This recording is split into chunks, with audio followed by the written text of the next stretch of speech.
کیا آپ کو معلوم ہے کہ اصحاب راس کون لوگ تھے اور انہیں اصحاب الراس کیوں کہا جاتا تھا؟ اور جب بارش ہوتی تھی تو مولائے کائنات کیا عمل کرتے تھے؟ ان سوالوں کے جواب کو جانتے ہیں آج کے اس ایپیسوڈ میں۔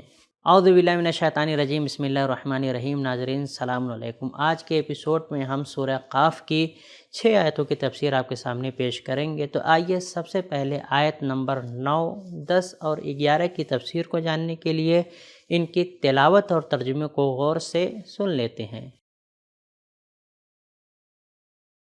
کتاب انزلناه الیک مبارک لیدبروا آیاته ولیتذکر اولو الالباب۔ بسم اللہ الرحمن الرحیم۔ ونزلنا من السماء ماء مباركا فأنبتنا به جنات وحب الحصيد والنخل باسقات لها طلع نضيد رزقا للعباد وأحيينا به بلدة ميتا كذلك الخروج۔ اور ہم نے آسمان سے برکت والا پانی برسایا تو اس سے باغ کے درخت اگائے اور کھیتی کا اناج اور لمبی لمبی کھجوریں جس کا بور باہم گتھا ہوا ہوتا ہے۔ یہ سب کچھ بندوں کو روزی دینے کے لیے پیدا کیا، اور پانی ہی سے ہم نے مردہ شہر افتادہ زمین کو زندہ کیا۔ اسی طرح قیامت میں مردوں کو نکلنا ہوگا۔ ناظرین، ہم نے ان آیات کی بہترین اور دلنشین تلاوت کو غور سے سن لیا ہے۔ اب اس کے نکات کو بھی جان لیتے ہیں۔ کتاب انزلناه الیک مبارک لیدبروا آیاته ولیتذکر نکات، حسید کا معنی ہے کاٹا ہوا، باسقات کا معنی ہے بلند قامت، طلعون کا معنی وہ شگوفہ اور بور ہے جو نیا نیا کھجور میں تبدیل ہوا ہے، نویدن کا معنی ہے ایک ساتھ گتھا ہوا۔ کسان کی سب سے لذت بخش حالت فصل کے کاٹنے کے وقت ہوتی ہے، حب الحصید۔ ان آیتوں میں قیامت کو واضح کرنے کے لیے بارش کے نازل ہونے اور پودوں کے اگنے سے استفادہ کیا گیا ہے۔ امام باقر علیہ السلام نے نزلنا من السماء کے بارے میں پیغمبر اسلام صلی اللہ علیہ وآلہ وسلم سے روایت کی ہے، زمین پر ایسا کوئی پانی نہیں ہے جو آسمان کے پانی سے مخلوط نہ ہو۔ کافی جلد نمبر 6 صفحہ نمبر 387۔ مولا علی علیہ السلام بارش کے وقت اس کے پانی کو اپنے سر و صورت پر ڈالتے تھے اور فرماتے تھے، یہ آسمان کی وہ برکت ہے جس پر کسی کا بھی ہاتھ نہیں لگا ہے۔ بہار جلد نمبر 59 صفحہ نمبر 270۔ ناظرین، ہم نے نکات کو جان لیا ہے۔ اب ان آیات کے پیغام کو بھی غور سے سن لیتے ہیں۔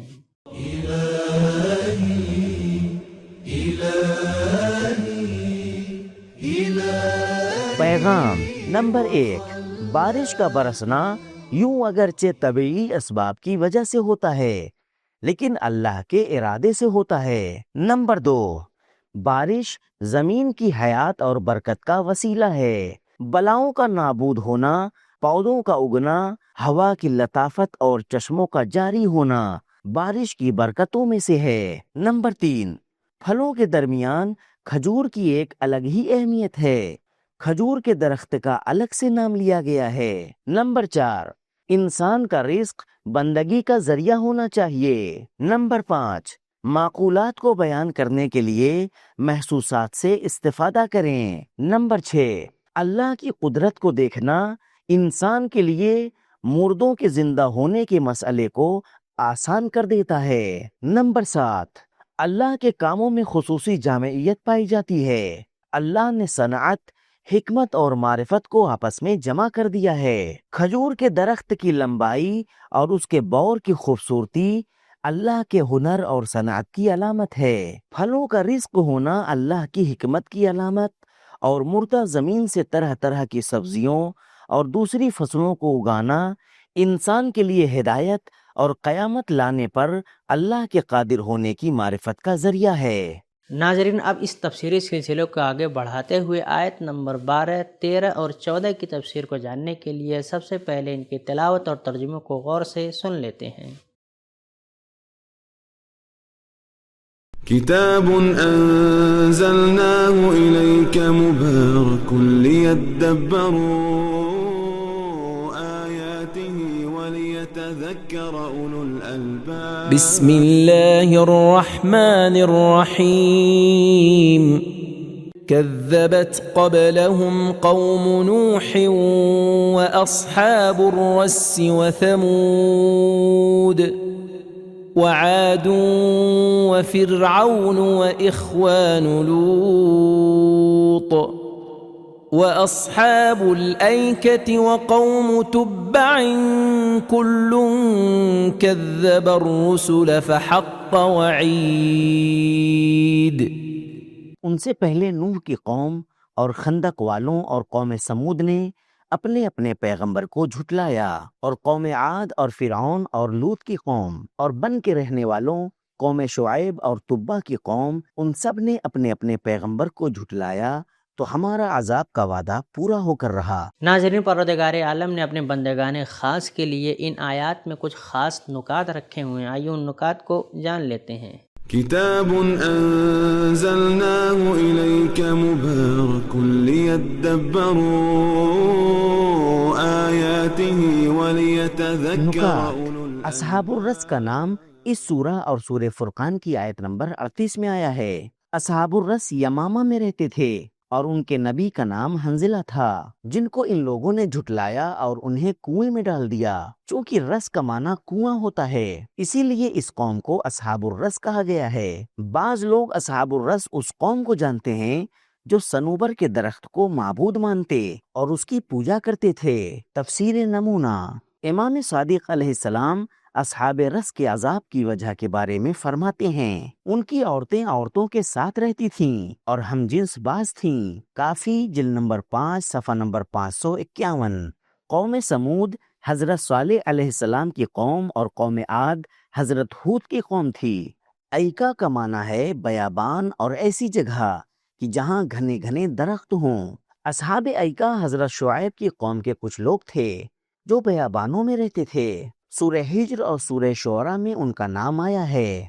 تبا یمن کے بادشاہوں کا لقب ہے، اور قوم تبا یمن کے ان لوگوں کو کہا جاتا ہے جو اپنے بادشاہ کے پیروکار تھے۔ ان کا نام سورہ دخان کی آیت نمبر 37 میں آیا ہے۔ حدیث میں ہے کہ یمن کے بادشاہ تبا نے اوس اور خزرج قبیلے سے کہا، تم لوگ یہیں یثرب میں ہی اس وقت تک رہو جب تک پیغمبر اسلام مبعوث نہ ہو جائیں، اور میں نے بھی اگر پیغمبر کو درک کیا ان کی خدمت کروں گا اور ان کا ساتھ دوں گا۔ تفسیر مجمع البیان۔ جناب لوط علیہ السلام کی قوم کے لوگ سب کے سب ان کے رشتہ دار اور خاندان کے تھے، لہذا قرآن مجید نے انہیں اخوان لوط کہا ہے۔ تفسیر مجمع البیان۔ البتہ قرآن مجید انبیاء کو لوگوں کا بھائی جانتا ہے، اور شاید اس وجہ سے بھی قوم لوط کو ان کا بھائی کہا گیا ہے۔ ناظرین، ہم نے نکات کو جان لیا ہے، اب ان کے پیغام کو بھی غور سے سن لیتے ہیں۔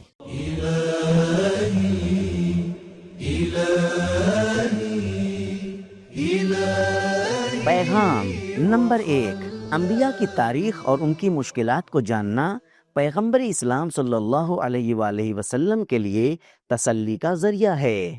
نمبر 2، حق اور باطل کے درمیان ہمیشہ تضاد رہا ہے۔ نمبر 3، اللہ انبیاء کو بھیج کر اتمام حجت کرتا ہے، اور اگر لوگ ہٹ دھرمی کریں اور قبول نہ کریں تو انہیں سزا دیتا ہے۔ نمبر 4، بعض ہٹ دھرم قوموں کو اسی دنیا میں سزا دی گئی ہے۔ نمبر 5، گزشتہ قوموں کی تاریخ اور ان کا انجام آئندہ آنے والوں کے لیے درس عبرت ہے۔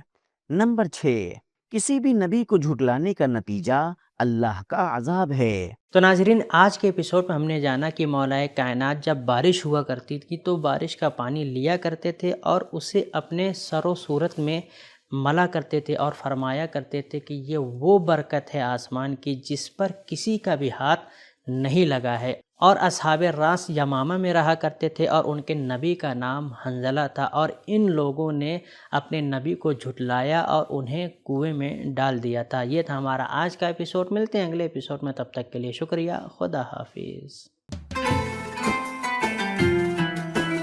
سبیل قرآن، قرآنی سماج کی پہچان۔